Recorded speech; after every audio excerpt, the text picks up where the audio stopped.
Attorney Ricky Tumutorgo, nagtataguyod ng katotohanan, nakikipaglaban para sa bayan.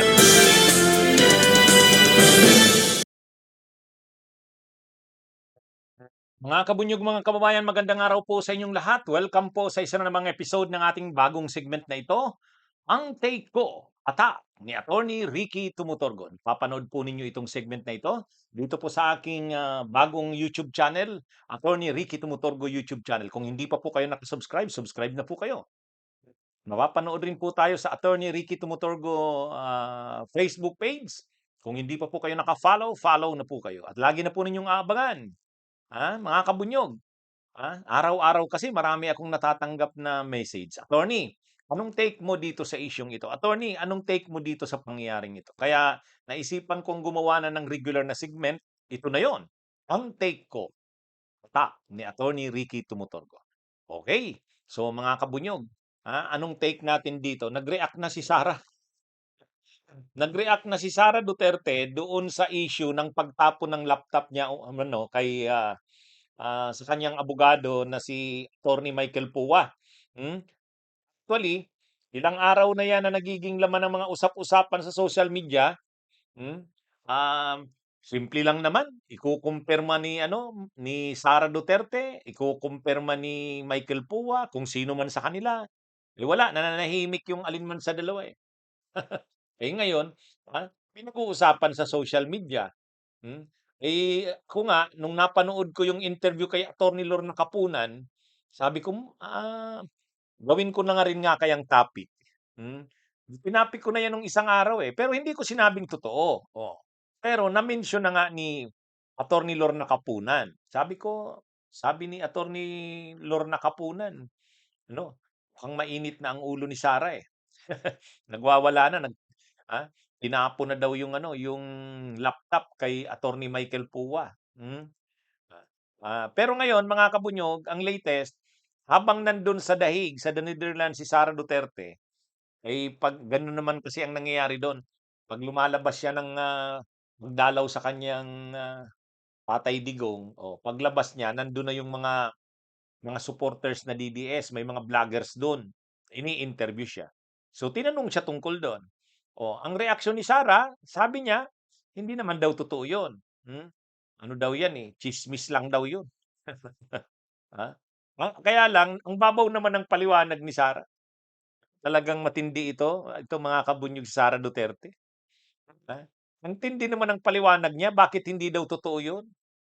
Ang babaw ng paliwanag ni Sara, ewan ko, parang hindi abogado. Hindi lang sa parang hindi abogado, mag-aambisyon kang magiging pangulo ng Pilipinas, ganyan yung sagot mo sa ganyang issue. Alam niyo kung anong sagot niya? Ang sagot niya, hindi daw totoo 'yan, kasi hindi naman daw siya gumagamit ng laptop. Hindi daw siya marunong ng laptop, ha? Hindi daw siya marunong gumamit ng computer. Hindi, ha? Ah, Kaya hindi daw totoo 'yan. Kukumbinsihin mo na ang tao na hindi totoo 'yan na, ah, ah, itinapon mo ang laptop kay Michael Puwa. Ang ano mo lang, ang sasabihin mong paliwanag, hindi totoo 'yan dahil, hindi ka gumagamit ng laptop or hindi ka gumagamit ng computer dahil, hindi ka marunong sa computer. Ang babaw naman ng gano'ng paliwanag. Bakit sinabi ba na ang itinapon mo sa kanya ay yung computer mo? Malay mo yung computer ni Michael Puha, sa galit mo kay Michael Puha kinuha mo yung computer niya, tinapon mo sa kanya. So hindi mo naman computer yon, puwede ring gano'n yun. O kaya, ah, um, ano ito, ang sinasabi niya pa, saka hindi naman daw siya hindi daw siya mahilig sa computer. Sabi niya, Ah, a ano 'yun, hindi naman ibig sabihin na computer mo mismo yung itinapon mo. Anyway, mga kabunyog, mga kababayan, ito namang si Michael Puwa, hindi rin nagre-react. Ang problema kasi sa kanila 'pag hindi sila nagre-react, saka 'pag ang 'pag ang ganyan kasing mga issue, marami ng nag-u nag, ah, nag, ah, nag nagshi-share niyan, marami ng parang ano, may katotohanan na, eh. Kasi hindi nilang galing sa isang source, marami na ang nagsasabi. Mga reliable din na sources ang nagsasabi. Halimbawa, ako nga, nung napanood ko si Attorney Lorna Capuna na binanggit 'yun, sabi ko mukhang totoo 'tong ano na 'to. Anyway, ah, ano man ang totoo diyan, binato niya nga ba ng laptop si Michael Poe o hindi, sa karakter naman kasi ni Sara Duterte, sa karakter naman kasi ni Sara Duterte, hindi naman malayo 'yun. Yung nagwawala siya sa sobrang galit, ay kita naman niya natin nung mayor siya, 'di ba, yung binugbog niya yung sheriff. Oh, nakita natin 'yan nung yung galit niya kay Romualdez, tinawag niyang tambaluslos. Yung galit niya kay PBBM na sabi niya gusto niya daw i-chop ang ulo, oh. At yung controversial na statement niya na, mayroon na daw siyang hinire na assassin na papatay kay, Pangulong Marcos, kay First Lady Lisa Araneta at kay Martin Romualdez. Nasa ugali niya yung nawawala ang kontrol sa sarili, hmm. Nasa ugali niya yun, eh. Tsaka Bratinila, ugali niya rin yun. O kaya nang kumalat yang issue na yan, yang kwento na yan, kumbaga hindi malayo sa katotohanan. Hindi malayo sa katotohanan. Eh, ngayon, dini-deny na ni Sara, tsismis lang daw yan, hindi daw totoo. Kaya lang yung paliwanag niya napakababaw. Paano niya daw babatuhin ng laptop si si Attorney Poa, hindi naman daw siya gumagamit ng laptop. Bakit? Sinabi bang laptop niya yung itinapon niya? Ah, saka hindi daw naman siya nagko-computer, ang babaw. No? Parang hindi sa abogadong sagot 'yan. Hindi sa abogadong sagot 'yan. Hmm. Anyway, ano 'yan, malalaman natin 'yan sa susunod na mga araw. Kasi mayroong mga mayroong mga nagkikwento totoo daw yung pangyayari na yun. Sige, sige. Dahil nag-deny na si Sara, baka lumabas na yung ano niyan, ha? Mga nakakaalam niyan, may ebidensya diyan. Mga kabunyog, mga kabayan, pag-usapan natin itong si PBBM at saka yung kanyang ate na si Imee. Ito ano na ito, official ito at totoo, ha?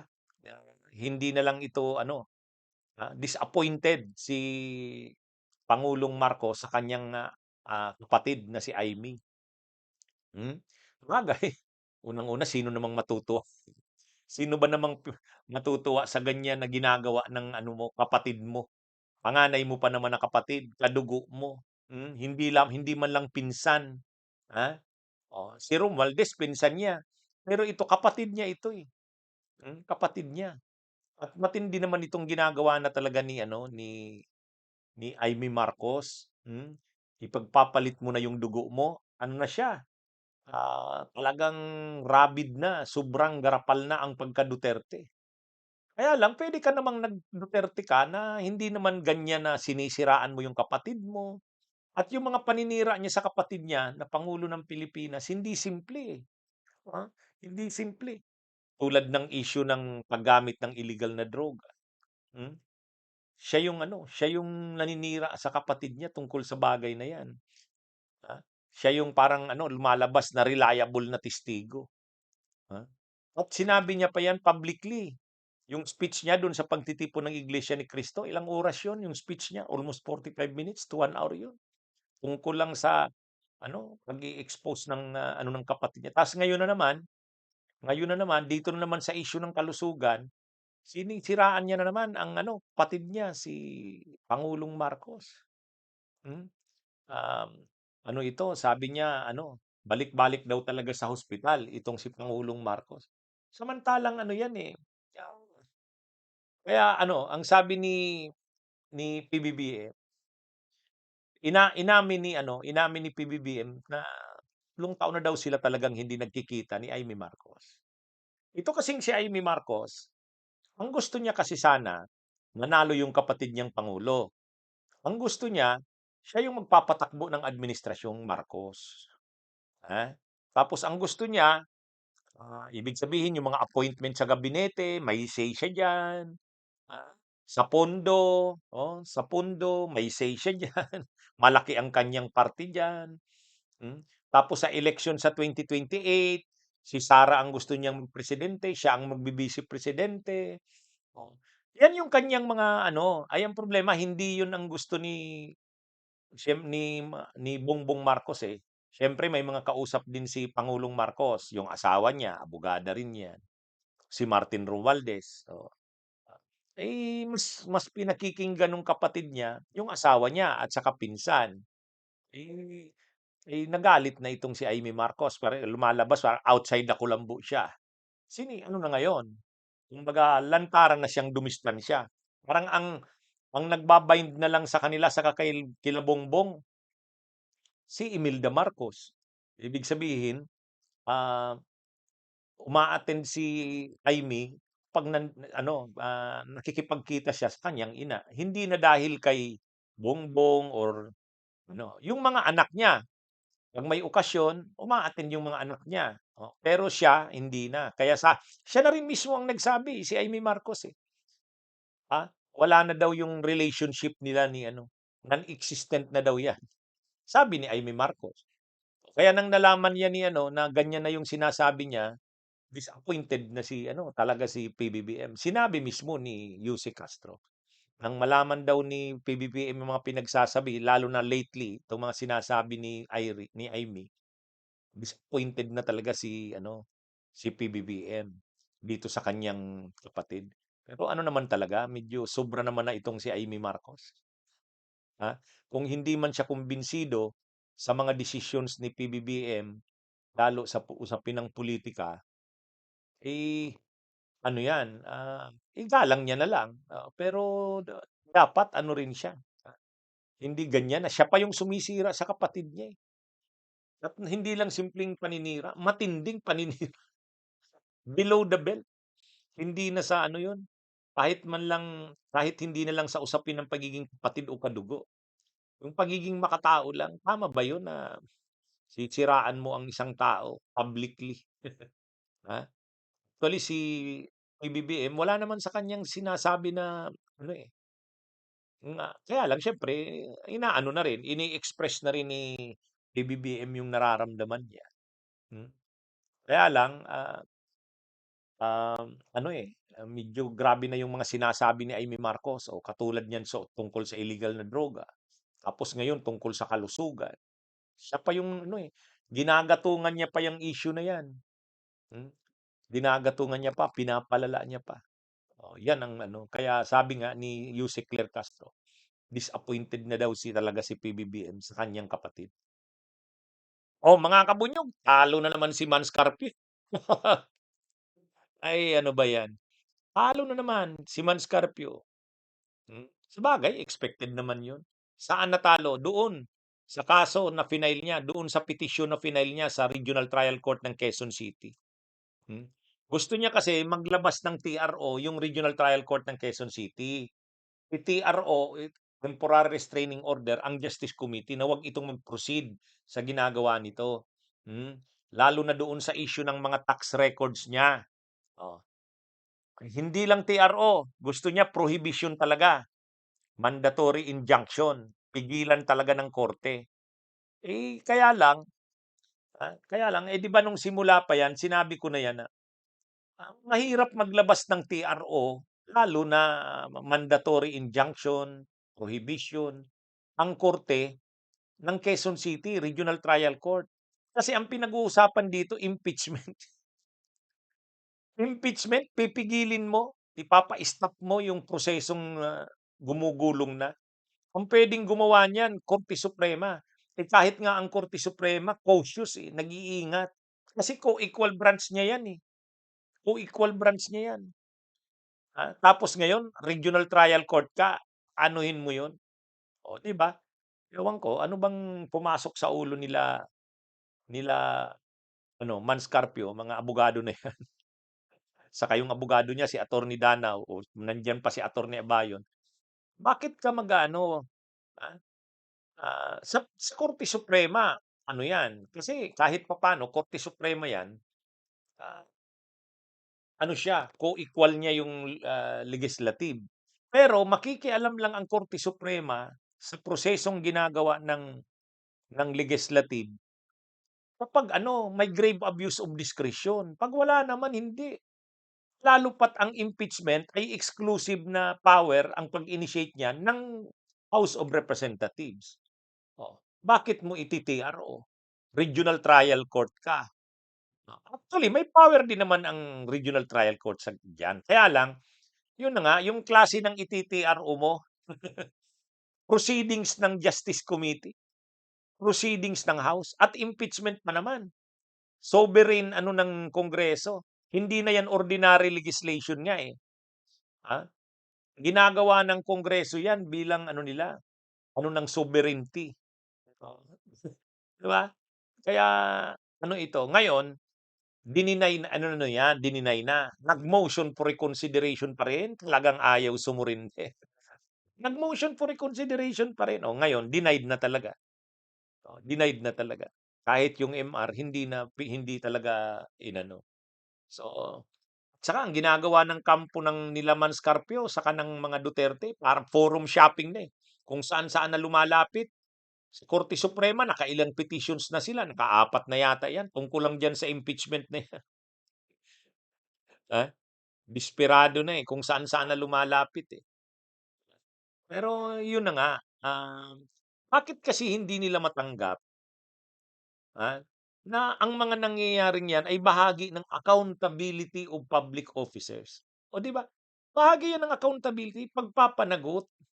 Sabagay, nasanay kasi silang hindi naman talaga sila pinapanagot, eh. Sa Davao kaharian nila 'yan, eh. Wala, hindi sila mananagot sa Davao. Sa loob ng matagal na panahong naghahari sila sa Davao, hindi sila pinapanagot, ah. Kaya nung naging presidente nga si Duterte gano'n din, wala ring mga pananagutan, impunity. Oh, nung naging vice presidente si Sara gano'n din. O kaya ngayon, sa halip na mag-cooperate sila sa prosesong ito ng pagpapanagot, harapin nila ito, hindi. Ayaw nilang ano, kung ano-anong palusot nila. Oh, 'yan yung ano, 'yan yung problema dito sa mga Duterte. Pati itong si Manscarpio nadamay na rin. Galing sa respetadong pamilya ng mga abogado, justices, judges, oh. Auntie niya si ano, eh, si Conchita Carpio Morales, eh. Oh. Anyway, 'yan yung malungkot dito. Ah, ano 'yan ano, mga kabunyog, mga kababayan. Hmm. Kung saan-saan na pumupunta, bumabaling itong si Manscarpio at yung kanyang mga abogado, wala naman. Kasi mahirap naman talaga yon, RTC. Oh, ano yon, yung Korte Suprema nga hindi umaaksyon, tapos RTC pa, 'di ba? Ang ano, eh, napakaano, hindi ba nila naisip yon? Nila Manscarpio at saka ng kanyang mga abogado, ha? Hindi ba nila naisip yon na suntok sa buwan yung ano na yon, ha? Anyway, ayan basta talo na naman si Manscarpio sa kaso. Okey mga kabunyog, mga kabayan, magandang araw sa inyong lahat.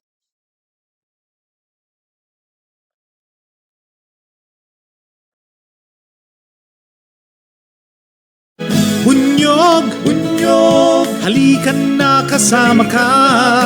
Bunyog, kapag buklod ay may pag-asa. Luzon, Visayas, Mindanao, isa ang pananaw. Sa bagong Pilipinas ang bunyog isisigaw. Bunyog, bunyog, bunyog.